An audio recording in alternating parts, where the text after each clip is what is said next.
Hello and welcome to Learn Web Dev. Today we will be creating a tip calculator, which will look like this, where we have two input fields and two output fields. You just have to enter a bill amount, for example, 60 euro or dollar or whatever.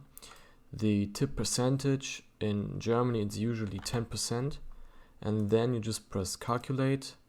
It gets the tip amount, so the percentage from the tip percentage from the bill amount, which is 6, and it adds it to the total, to the bill amount, which is 66. And let's create it. Okay, so the first thing we need to do is create the basic HTML structure. We can change the title to tip calculator. Then we need a div with the ID container. And inside this div, we will be creating 4 input fields. And in front of those 4 input fields, we will put the label, but we won't use any HTML labels. We will just type it in here inside the div. And bill amount, tip percentage, tip amount, and the total bill. Also, we need a button,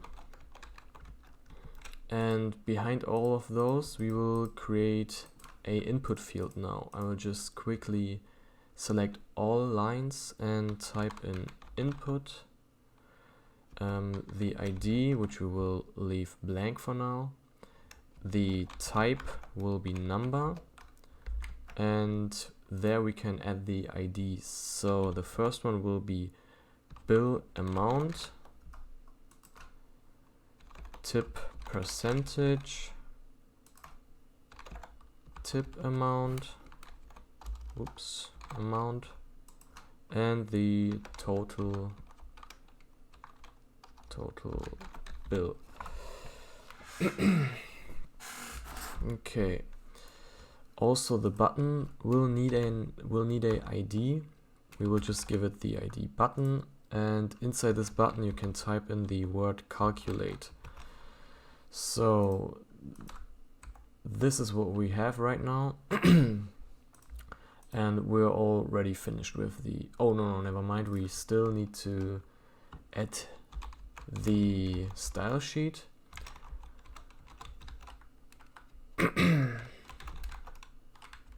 Style.css, and also at the bottom of our body tag we will add the script main.js, and that's it. So now we will add the styling.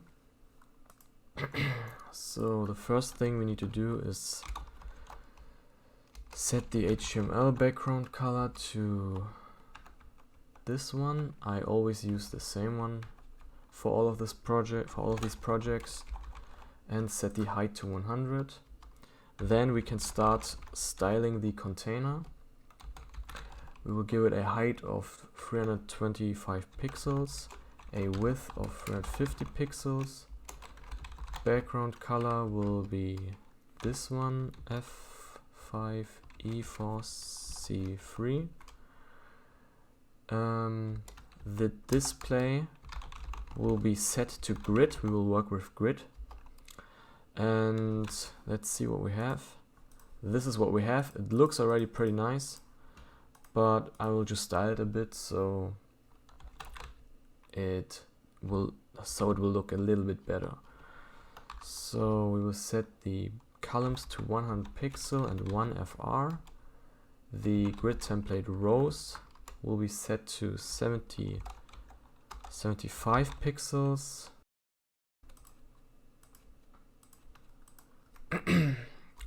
Then we will need the grid template template areas all the way down here, and we have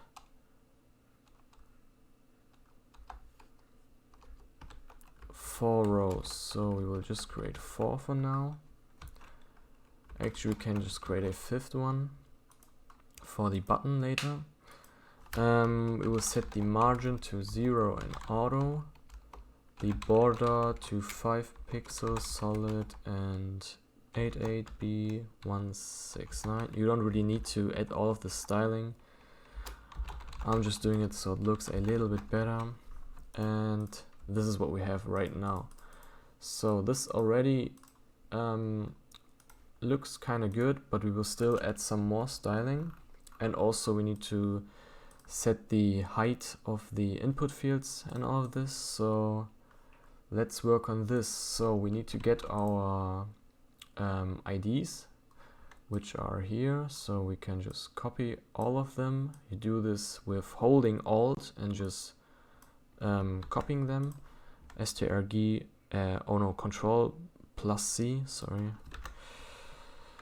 Where we can press Alt and just select those lines, add a hashtag behind it, and there we have 4 classes, IDs in our CSS file. So now we can set a grid area. This will be bill amount. Let's just copy this so this will be a bit faster. Bill amount, tip percentage, tip amount, and the total bill. Okay, actually we can also create a class, and inside this class we will just say input styling. Copy this, bam, bam, bam, and then we can create a class with input styling. And because all of them will have the same height and width, we don't need to actually set this all in one ID. We can just do it in here, as you already know probably. 25 pixel height, and the width will be 250 pixels. And now it looks like this because we haven't added the grid areas to our grid template areas, and we will do this right now. First we will set a empty grid cell, which will just be a dot, and then adding the grid area name like this. And it's still not working, but I just want to show you the grid. This is the grid, actually not the dashed lines or dotted lines, but this one. So this is one column, and this is the rows. So these are also the grid, just not the columns. So and as you can see, the first column will be empty. That's why I added a dot, and we will do this with everything now. Tip percentage, dot tip amount, and dot total bill. And inside here we can add the button, which I haven't added yet. So ID button, grid area is button, of course. The height will be set to 25 pixels and the width to auto. So then we can add the button. This will be on both columns, so we will just add button and they will connect. And this is what it looks like now. As you can see, we still have 2 columns and 1, 2, 3, 4 rows. And yes, so this one will be empty, but we set the text for the input fields right behind it, in front of it, so it will just show in front of the input field. And this is actually already it. So we can just type in some numbers. Of course it won't work because we haven't added any JavaScript, but this is what we will do now. So save everything, and now let's go to the JavaScript. So first we need to get our button. We do this by typing in the let button equals document dot get element by ID, and just typing in the element that we gave the element, which is button. Then we will add a event listener to this button with the click function,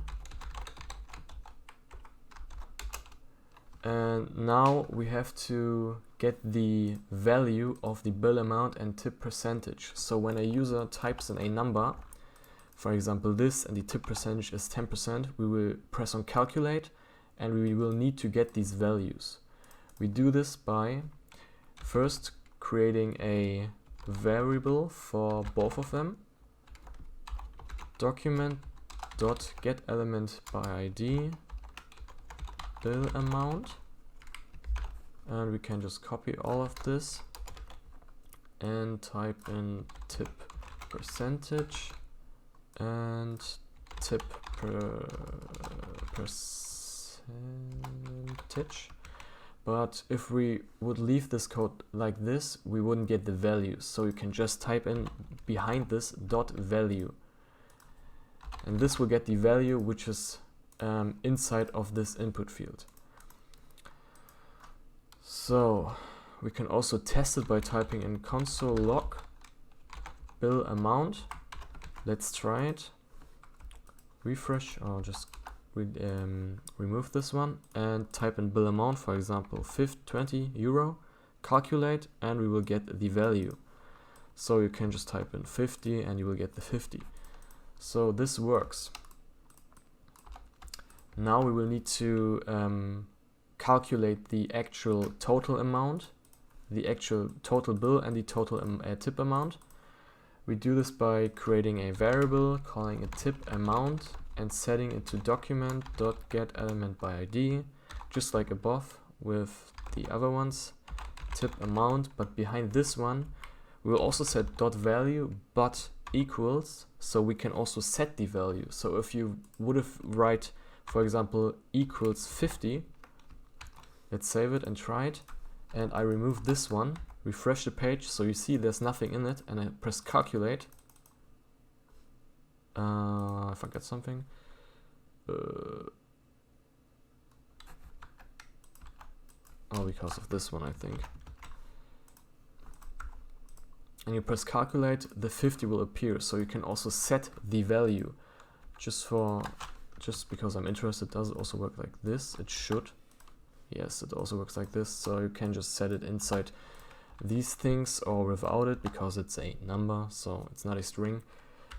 So you can set value equals bill amount divided by tip percentage, because this is what we're doing. We're just, so to get the tip amount, you will just divide the tip percentage by the bill amount.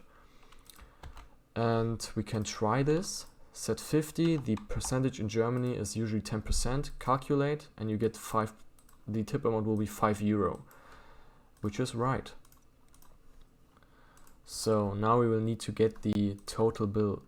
We do this by typing in document.getElementById and total bill, and then setting the value to be parse float bill amount and plus parse float tip amount.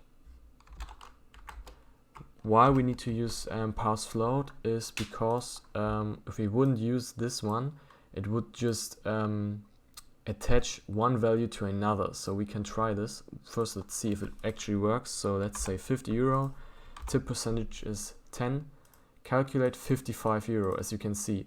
But if you would have written it without parse float,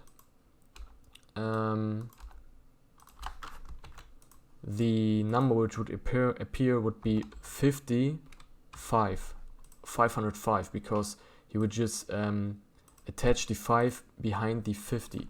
We can try this. So remove everything. For example, let's set it to 80, 10%. He would just say 808 because he's just attaching the tip amount to the bill amount. And with parse float, we are making sure that the number will be an actual number and not a string, so we can use it to do math. So this is what we want, and we are already finished. So let's try it for last time. For example, let's say 79 euro, tip percentage is 10.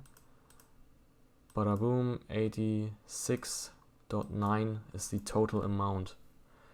I don't know why it goes to red. Oh, okay, it wants to have a round number. For example, if we make it like this, it will work, but it's still working. It's just, I don't know, the input field, which is kind of buggy, or the browser, I don't know, but it works. So thanks for watching.